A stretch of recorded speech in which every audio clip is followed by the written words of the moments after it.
Living with BBS by Shazia Sadiq. My name is Shazia and I have BBS, which affects many aspects of my health. Reflecting on my 35-year journey, I've faced numerous challenges, but I've also discovered strengths and resilience that have shaped me into who I am today. Early struggles and late diagnosis.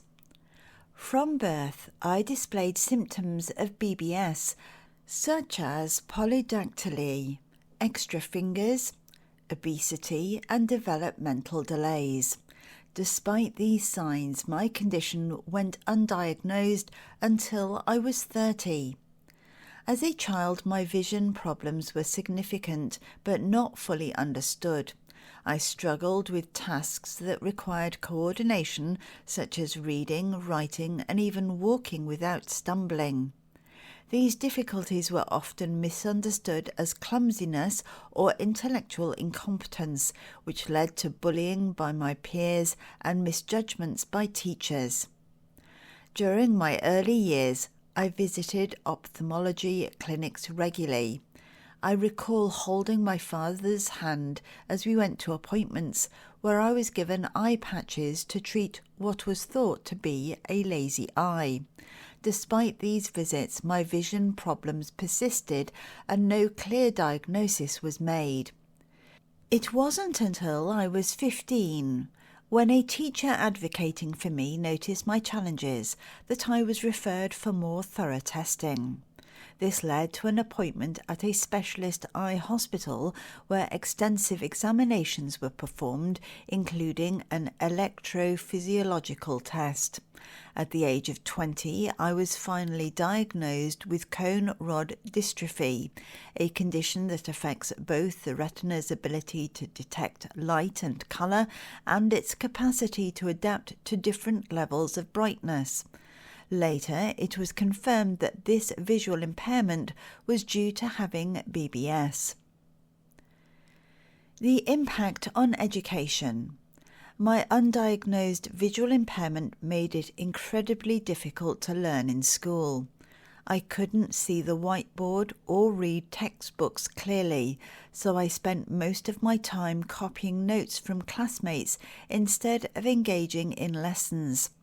Teachers misinterpreted my struggles, which had a significant emotional impact, making me feel isolated and unsupported. Things began to improve when a special educational needs (SEN) teacher advocated for me, helping me receive extra support for my GCSE exams. Despite these efforts, the lack of suitable modifications, such as adapting exam papers to my visual needs, meant that I failed some of my exams. With determination, I retook some of those GCSEs, achieved high grades, and later graduated with an upper second-class honours degree. The power of support and perseverance. My successes were only possible because of the encouragement and support I received from my family and dedicated professionals, as well as my determination to overcome barriers. One of the most challenging moments in my journey was being told I would never be able to drive.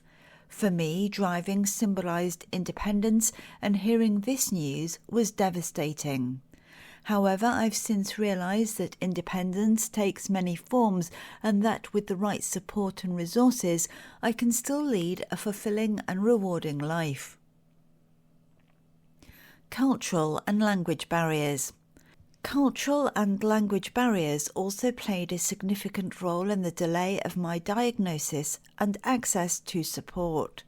My parents, who were not fluent in English, struggled to navigate the complex systems needed to secure services for me, such as funding for special educational needs transport.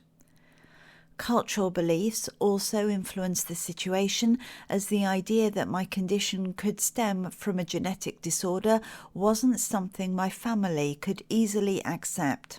The concept of genetic inheritance, especially in relation to conditions linked to cousin marriages, is a particularly sensitive topic in many Asian cultures, including my own. There is often limited awareness about how genetic conditions are passed down through families. This lack of understanding can delay diagnoses, prevent families from seeking genetic counselling, and hinder efforts to reduce stigma around rare genetic disorders. Understanding Bardet-Biedl syndrome.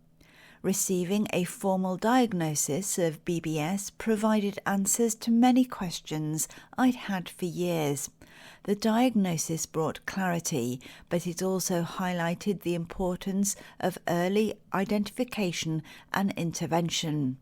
Earlier support could have eased many of the difficulties I faced in accessing healthcare, education, and employment.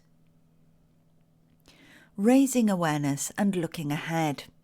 Today, I advocate for greater awareness of BBS to ensure that others with the condition can receive timely support and care. The challenges I have faced have impacted on my well-being and quality of life, but they have also fueled my determination to make a difference. Navigating healthcare systems can still be frustrating, especially when professionals are unfamiliar with the complexities of rare conditions like BBS. Coordination between services remains a challenge, but I am proactive in seeking solutions and advocating for myself. A message of resilience and hope. Living with BBS has been a journey of ups and downs, but it has taught me valuable lessons about resilience, determination, and self-advocacy. While the condition has brought challenges, it has also shaped me into the person I am today. From achieving strong academic results to securing meaningful work in education and social care, I have proven that my disability is not a limitation, it's a source of strength.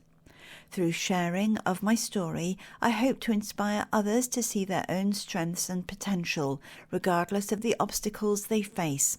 Raising awareness of conditions like BBS isn't just about improving services, it's about empowering individuals and families to live their lives to the fullest.